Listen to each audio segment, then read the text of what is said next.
Hi everybody, welcome back to TechViews Unplugged from CA Technologies. I'm Andy Mann. I'm here as always with the always appropriate George White, also CA Technologies. How you doing, George? G'day, Andy. Good to see you, mate. Hey, look, we've got all new, all cool, all the time today. I don't think we're gonna get time for news, but let's find out. Why don't you kick us off quickly and tell us what you've got that's new and cool?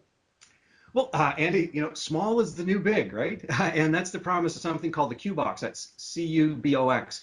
Now, Q-Box is a computer that's billed as being a computer for the cloud age, if you will. It's tiny, cheap, requires a little electricity, and the creators claim it to be a computer for the cloud age because they believe with today's cloud apps and high-speed networks and so forth, people will want to say goodbye to bulky home computers and opt for technology that doesn't require its own living space, if you will, and that doesn't run their electrical bill up. And Yeah. from the specs, it appears that they've at least delivered on those claims. And co-founder Kosei Omri says that a normal home computer consumes about 500 watts. Theirs uses 3. So Wow. that's a stark difference, right? So if you live in an area where power's expensive or spotty or what have you, they may have your attention already. Now, the really cool thing about the Q-Box is that it appears to be, roughly the size of this paperclip holder that I'm holding up Wow. here, right?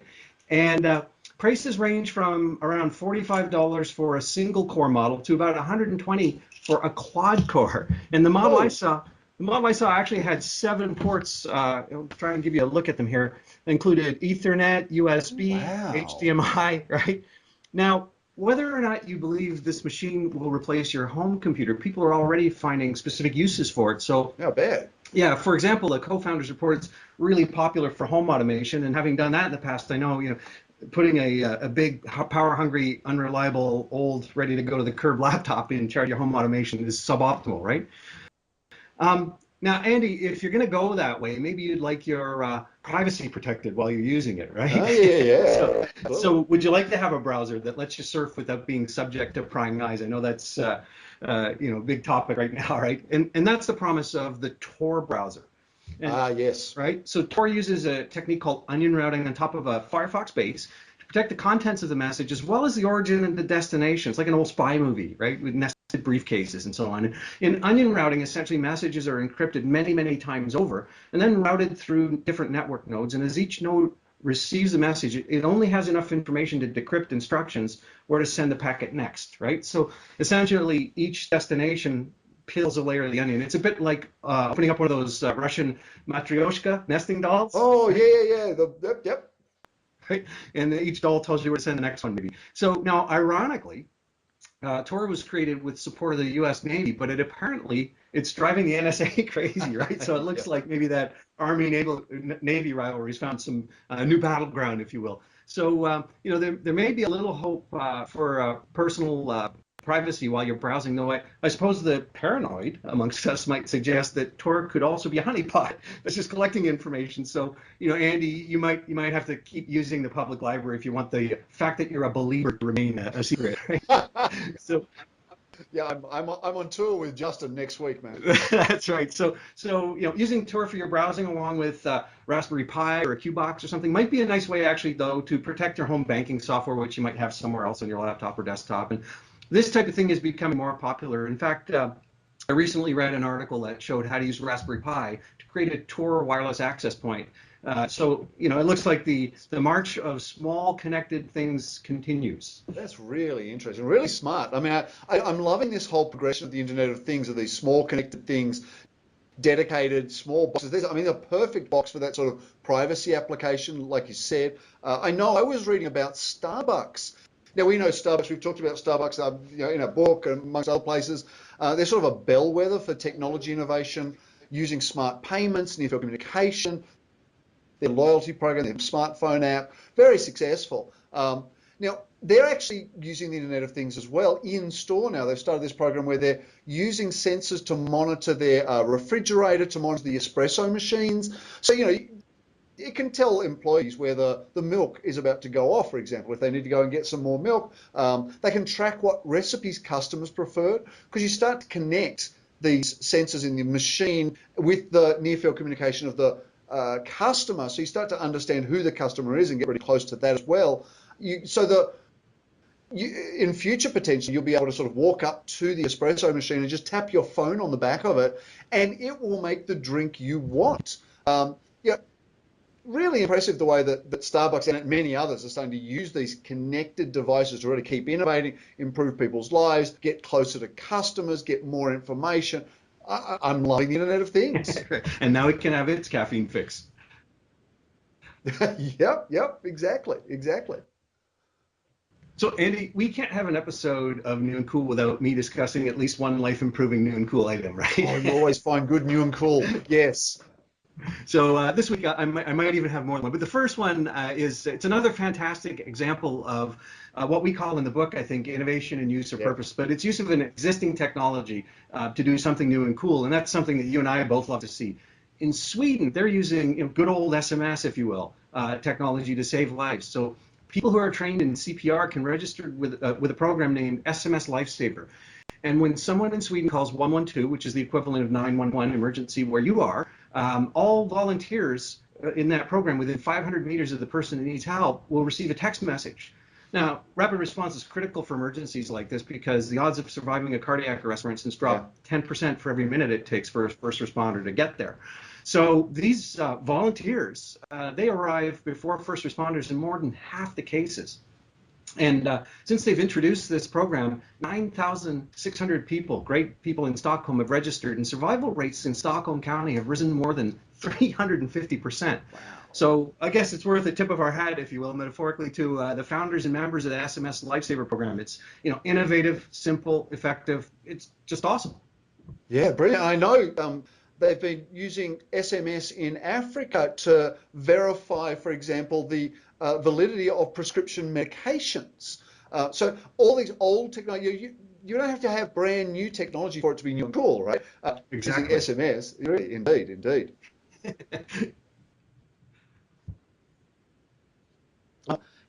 And I was looking actually at, talking about the Internet of Things. We all know the Google Glass, right? So I saw online that Google is releasing their beta 2 of the Google Glass, which is very cool, very cool. But it's funny because I see people wearing Google Glass and I see people talking about it. And I saw this quote on Twitter and I can't remember who said it, so all props to whoever did. Having Google Glass is like wearing a Segway on your face. Ouch. I know, right? The new one is no more cool than the old one was. It's cool in geek circles, but quite frankly, have we learned nothing from Bluetooth earpieces? The wearable technology. The Beta 2 has a single earbud, right? But it otherwise looks the same. The Beta 2 is for people who saw the first beta release of Google Glass and thought to myself, you know what? Looking like a Borg drone is not really nerdy enough. Because nothing says cool in 2013 like having a single earplug. And I should know because I are one. It's fun though, because these first gen connected wearables, I think a lot of them are costly gimmicks. And we talked about the Samsung wearable watch and all this sort of stuff that doesn't even have a phone built in. You've got to pair it. But they bode well for the future. This is why I'm getting excited. When we talk about Internet of Things, it's taking new steps to innovation. It's incremental innovation. This is about evolution from failure. From the Newton to the iPad. It's from GeoCities to Facebook. It's from the application service providers to SOA to cloud and APIs, right? Wearables are exciting not because of what they've done, but because of where they're going. And they're not there yet, but I know there are some great use cases just going to happen. Yeah, absolutely. This is an evolution in some cases, and the more we're exposed to this, the more cool things that we'll figure out how to do and more useful things. In fact, there's a company in Ottawa here that's using a wearable to help legally blind people to see. In fact, the company's called eSight. Yeah, it's called eSight. That's little e, big S, IGHT. And the eSight device, it captures images with high definition cameras and then reconfigures them to optimize a user's vision and feeds them to two little LED screens that are in front of the user's eyes. And in fact, here's a photo of 9-year-old Emma Rose Gibson using the eSight device. And hello. And Emma has something called optic nerve hypoplasia. And without eSight, she can see clearly things that are no further than 3 centimeters in front of her, just over an inch. Wow. And Emma said that this could change her life. She said she went from seeing nothing to being able to see everything in her classroom. The device, it's mobile, it's hands-free, it can Yeah. process near, far, and mid-range vision. Just imagine how life-changing this could be. People can study, they can work, they can watch their children playing sports maybe when they couldn't have before, and even recapture leisure activities many of us take for granted, like watching television or reading a newspaper. And the device is useful for an impressive array of conditions like macular degeneration, diabetic retinopathy, Stargardt's disease, ocular albinism, even some types of glaucoma. The list is it's quite long. Excellent. So, congratulations to the Eastside team and Ambrose.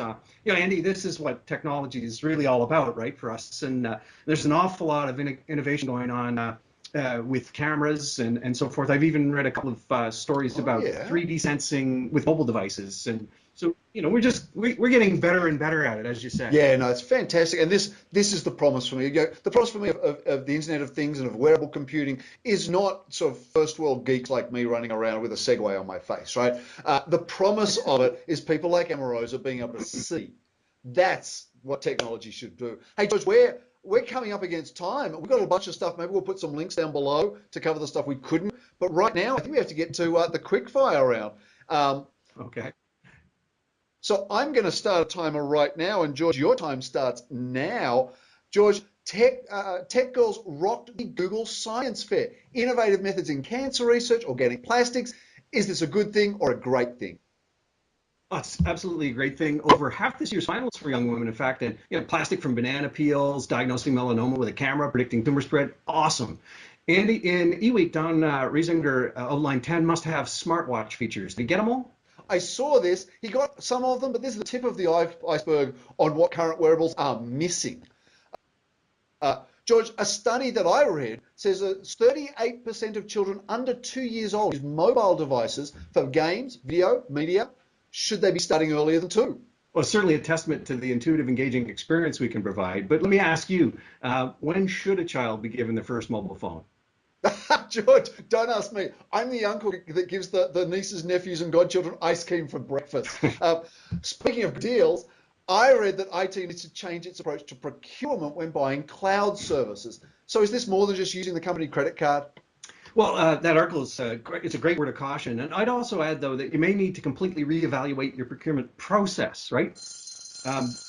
On the buzzer, yep. Especially if you're going to be any sort of a cloud provider, like if you want to run your own private cloud, for example. So when I was a cloud provider, we worked very, very closely with finance and procurement to completely change processes like budgeting, purchasing, and procurement that hadn't been designed with things like cloud in mind. And those changes were absolutely key and critical to our success. And without them, I'm fairly confident we would have failed, and spectacularly and quickly, in fact.